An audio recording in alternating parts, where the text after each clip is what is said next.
आज 5 जून जागतिक पर्यावरण दिवस च्या निमित्तानं आपण कारखान्याच्या मार्फत वृक्षरोपणाचा कार्यक्रम घेतला आहे. दरवर्षी 5 जूनला पर्यावरणाचं संरक्षण व्हावं त्या दृष्टिकोनातून आपण जागतिक स्तरावरती वृक्षरोपणाचा अजून पर्यावरणाचा कार्यक्रम हा आपण दरवर्षी घेतो. आणि आज जसं आपण बघतोय की पूर्ण जागतिक स्तरावरती पसारा वाढत चाललेला आहे, औद्योगिकरण वाढत चाललेलं आहे. आणि हे वाढत असताना त्याच्यामुळे जे प्रदूषण वाढत चाललेलं आहे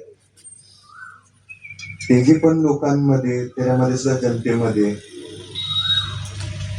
त्यात जागृती व्हावी त्याच्यासाठी आपण हा दरवर्षी आनंदाने आपण साजरा करतो. आज जर तुम्ही बघितलं की आज पोल्युशन AQI या सर्व गोष्टींचं इतकं वाढत चाललेलं आहे ज्याच्याने सगळ्यात मोठा फटका हा शेती किंवा शेतीच्या जुडलेल्या सर्व क्षेत्रांवर पडतो. आणि त्याच्यासाठीच आपण आपल्या कारखान्याच्या मार्फत त्याच दृष्टिकोनातून आजपर्यंत 19,460 झाड हे आपण आपल्या कारखान्यात लावलेले आहेत आणि इथून पण पुढे आपण लावत जाणार आहे. आज 2001 मध्ये महाराष्ट्र राज्य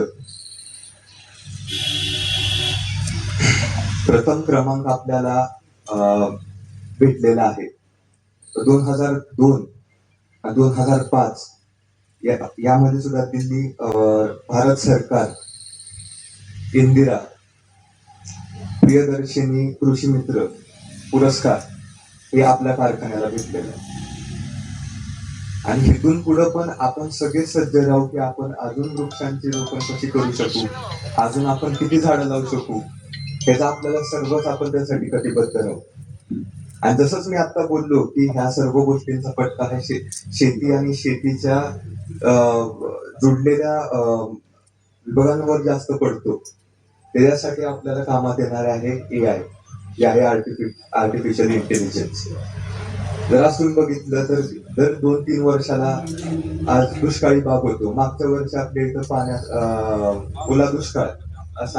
ओला दुष्काळासारखी परिस्थिती झालेली. या वर्षी सांगितलेलं आहे की यावेळेस दुष्काळ होऊ शकतो पूर्ण काळात. तर मग असं असताना आपण जर AI ची मदत घेतली, जसं काळ बदलत जातो, जसं पोल्युशन वाढत चाललेलं आहे, जसं ग्लोबल वॉर्मिंग वाढत चाललेलं आहे, तसं आपल्याला त्याच्याबरोबर समजून घ्यायला आपल्याला आहे ना त्याची जोड लावायला, शेतीला जोड लावायला आपल्याला AI हे आपल्यासोबत आहे.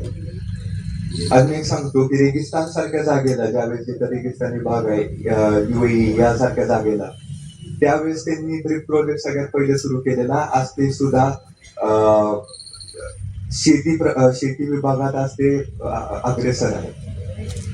तर आपण पण जर वेळेसोबत जर आपण पुढे जात राहिलो तर AI चा आपण त्याची जोड लावली तर त्याच्याने आपल्याला त्याचा खूप मोठा आपल्याला फायदा होणार आहे.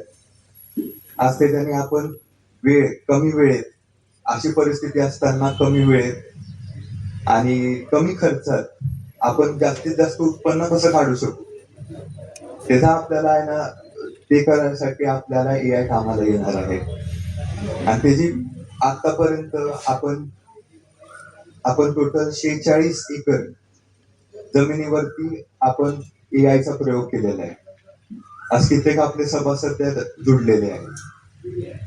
आणि अजून पण पुढे जाऊन आपण त्याचा आपण अजून जर जोडत राहिला, तुम्ही सगळे जुळत राहिला तर आपण अजून त्याच्यामध्ये बदल करत राहू आणि अजून कसं त्याला आपण टेक्नॉलॉजीला पुढे घेऊन जाऊ शकू याचा आपण सगळेच जण आपण विचार करून पुढे चालू.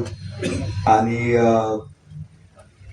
जेवढे आपल्याला झाडं लावता येतील, जेवढे आपण या पर्यावरणासाठी काय काय करू शकू हे पण आपण सर्वजणांनी राहून कटिबद्ध राहू. एवढंच बोलतो मी आणि माझे 2 शब्द संपवतो.